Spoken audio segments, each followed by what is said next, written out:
Il est 22 h hier soir quand la mère de cette dame est déposée par les pompiers aux urgences de l'hôpital de Narbonne. Le diagnostic est fait, mais depuis... Il n'y a pas de place, donc elle n'a pas de chambre. Elle est sur un brancard, dans une salle appropriée quand même. Elle est bien soignée, hein, ça, il n'y a pas de souci, mais depuis, elle est sur un brancard. Dans le service, la tension est vive. Il faut tant bien que mal faire face à un problème crucial, le manque de lits.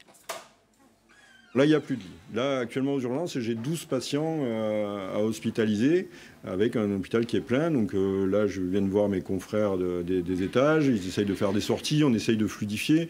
Tous les gens qui vont arriver aujourd'hui, qui sont arrivés ce matin, et une partie de ceux qui sont arrivés hier, n'ont pas de lit d'aval. Donc pour l'instant, ils sont dans les couloirs. Et c'est le cas des hôpitaux de toute la région puisqu'aucune mutation de patients n'est possible. Ici, le personnel est fatigué, épuisé, car en plus de gérer la partie médicale, il faut faire face aux critiques des familles.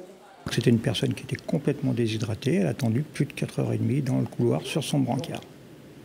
Voilà. Bon, après, ils sont submergés, je l'entends, mais c'est quand même inadmissible.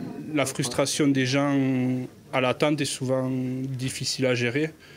Certains comprennent, d'autres beaucoup moins, et c'est là où ça devient compliqué. Ça génère des tensions, souvent en salle d'attente, parfois dans les couloirs.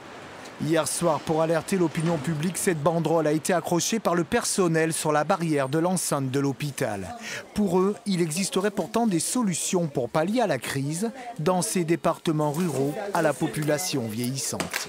Il faut développer des aides aux personnes âgées, le maintien à domicile, éventuellement travailler sur les EHPAD, voir dans quelle mesure les EHPAD peuvent assurer une certaine forme de prise en charge des soins. Enfin, je pense qu'il y a pas mal de pistes.